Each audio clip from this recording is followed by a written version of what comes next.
how was your health prior to Feel Look Be? Tell us like who you were before Feel Look Be, in terms of how you felt, your lifestyle, all that sort of stuff. Well, for me, there's kind of two parts before Feel Look Be. There's the part before I had Katie and the part after I had her.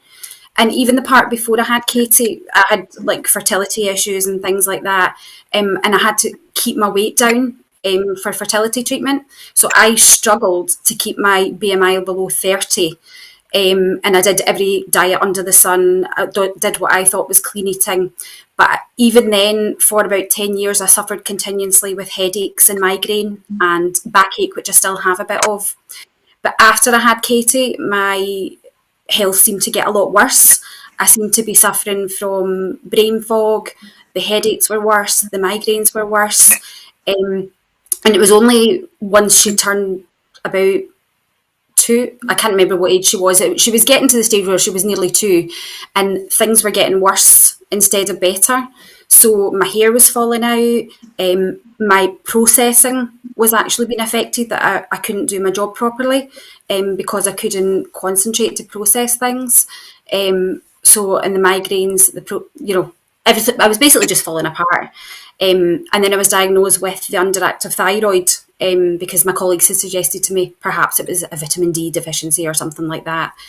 But even after I was on the levothyroxine, the only thing that improved was I could stay awake after 6 o'clock at night. Mm-hmm. I still had all of the other symptoms. I thought I was going to lose my hair.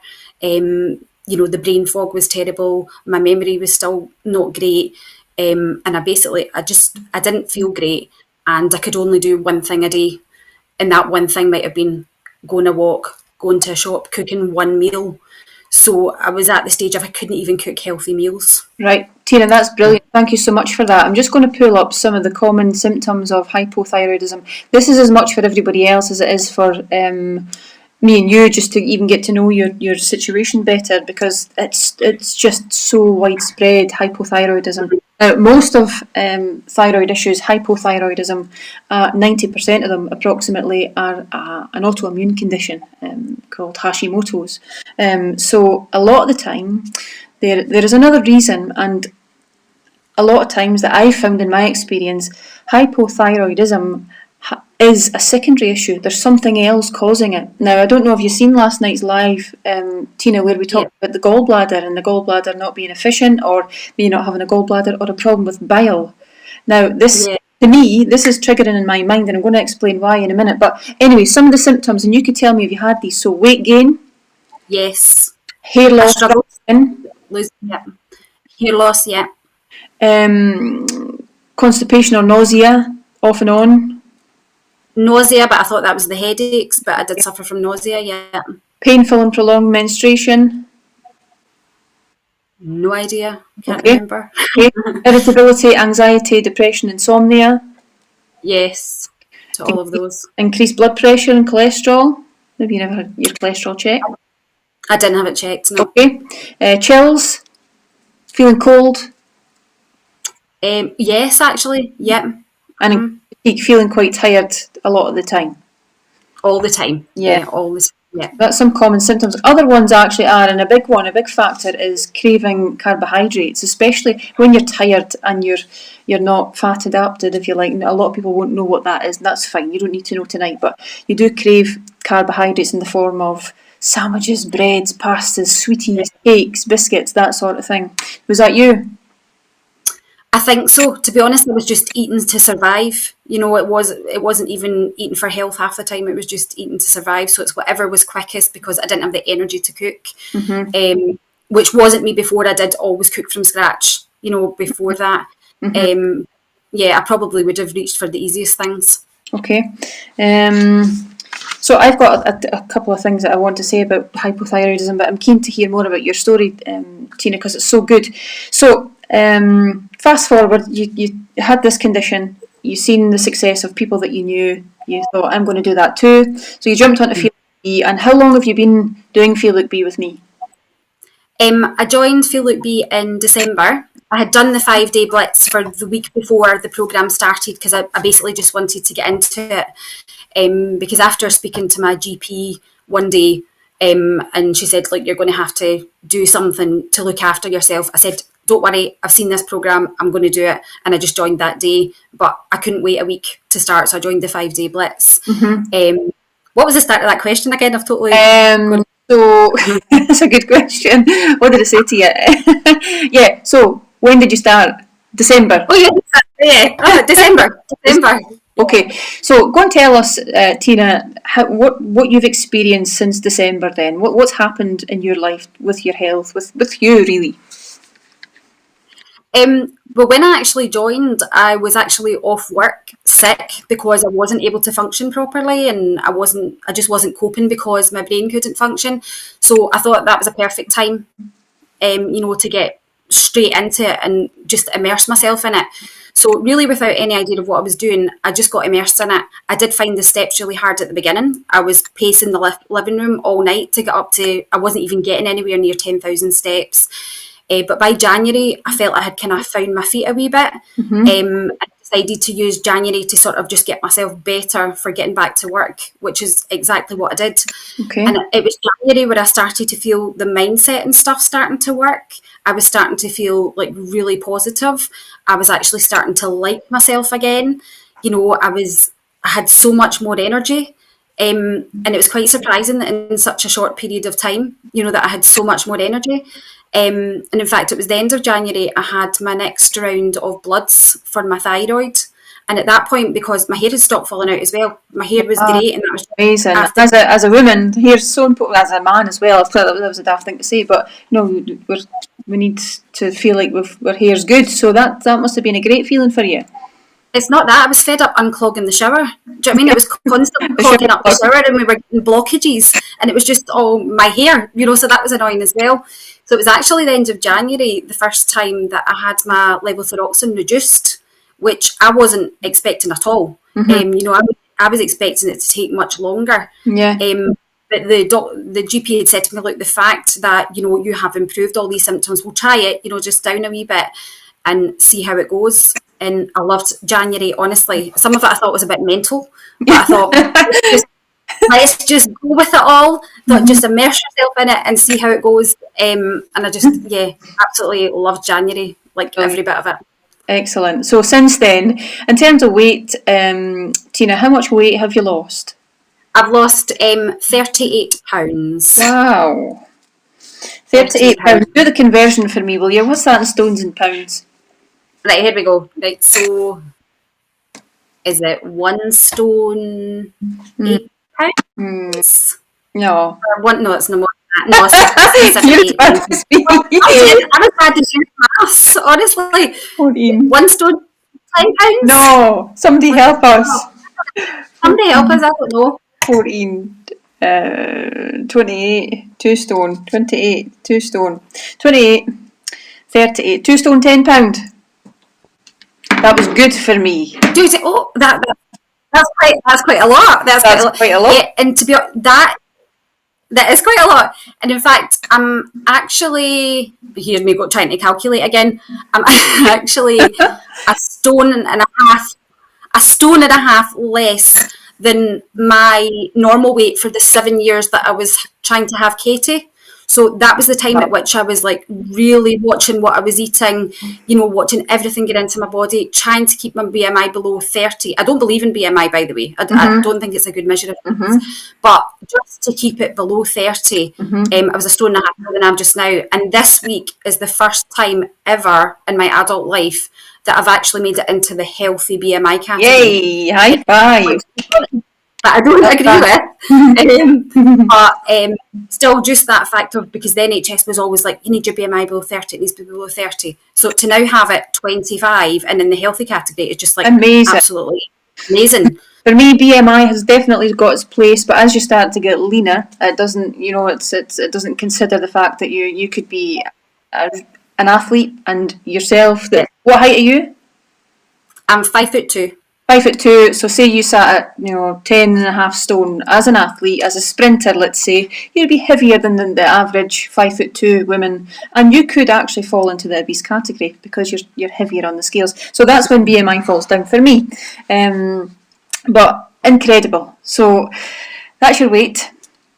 In terms of the thyroid thing, you've said that your hair has, it's not falling out anymore. What are the benefits? Because I'm going to just jump more into this in a wee minute, but what are the benefits are you feeling like in terms of your health? Like, well, I'll let you answer.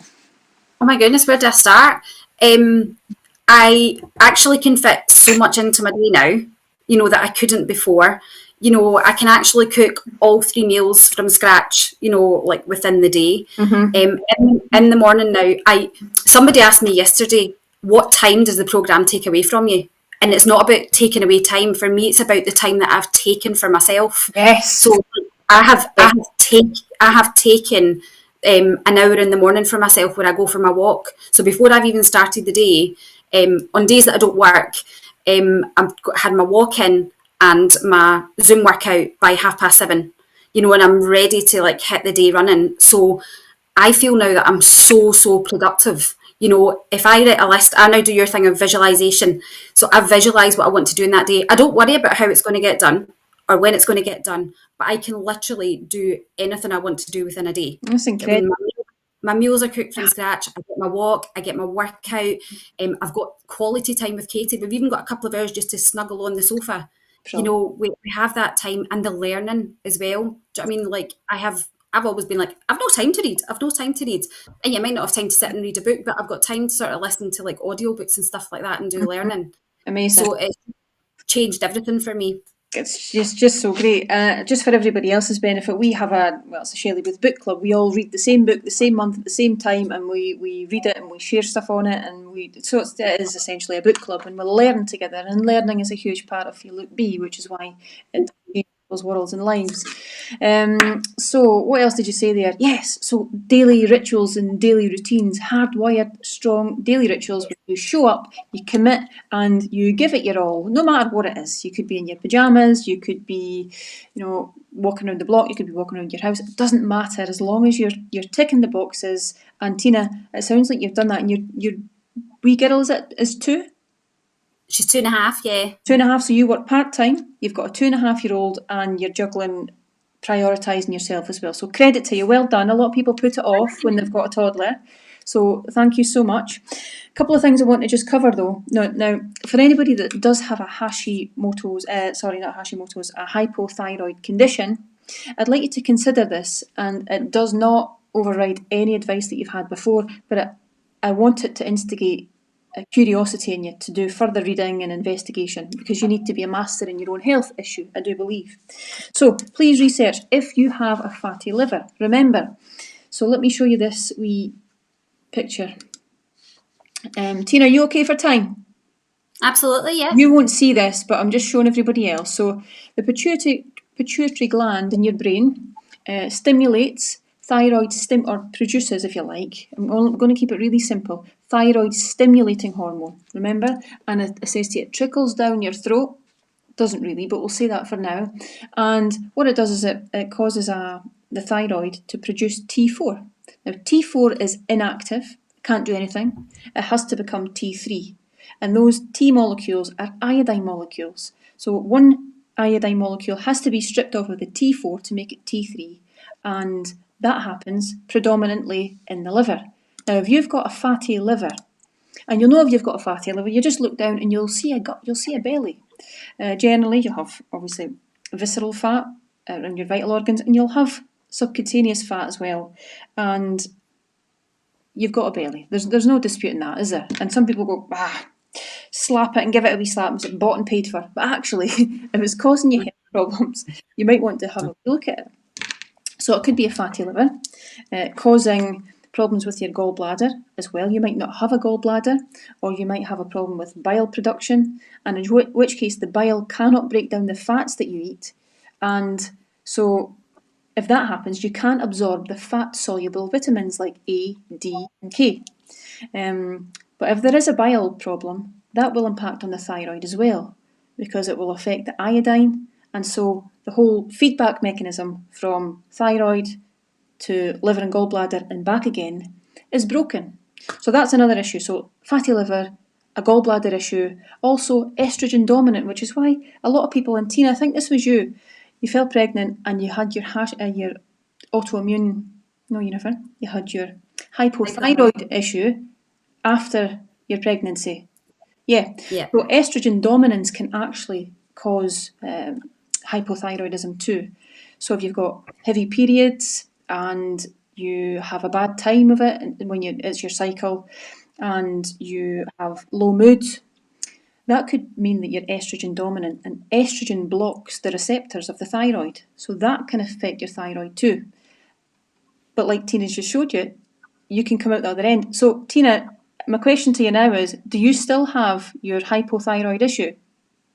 No, I'm off with the support of my GP, and I will point out my GP was Good, great. supportive and listened to me, and doing my own research. You're always teaching us to become, an expert in our own health condition, which is exactly what I did. But I just followed the plan. And in consultation with my GP, I'm now off all thyroid medication. In fact, the bloods that I had last week, which the person at my GP surgery was astounded by, he said, I have never seen bloods of someone in such perfect health, which I was astounded by. Amazing. So basically it's sorted itself out. But also on top of that, the GP had said, watch out in case any of the symptoms come back. Because it could be that your bloods are okay, but the symptoms come back. But luckily, all the symptoms are still gone, and I'm feeling absolutely amazing. Amazing. So credit to you and credit to your doctor. And as a result of a collective partnership approach, let's call it, you are now hypothyroidism free. And that's worth celebrating. Yes. So high five. Well done, you. Good for you. There's also another issue, and it could be, and doctors might say this to you too, so too much or too many cruciferous vegetables, so green leafy vegetables depleting iodine. But then sometimes you're sat there having that same conversation with your doctor when you have a fatty liver, it's clear. When you have a really poor diet. So for me, I wouldn't concentrate too much on that until you actually fix that big pink elephant in the room, which is you're overweight, you have health conditions because of your diet and what you're drinking, obviously what you're eating, and then you could review the cruciferous vegetables thing. You would need to be eating loads and loads and loads and loads of green veg to deplete your iodine, or maybe you're iodine deficient because the soils are deficient where you live. Maybe you're allergic to seafood. Or something like that. So something else to think about. Sea kelp will help, but sea kelp from really, really clean waters, and I promote an Icelandic sea kelp, which is great, but always in conjunction with your doctor and seek your medical advice. This really is to make you curious and ask the questions that you need to be asking. So, what's your goals, Tina, from here on in? Well, I knew you were going to ask me this. And I've been thinking about it. I do still want to continue to work on my mindset, because there's going to be big sort of events coming up with my little girl that I'm going to have to sort of like get in the right mind, set of mind for. So I'm going to have to use all my FLB mindset stuff for that.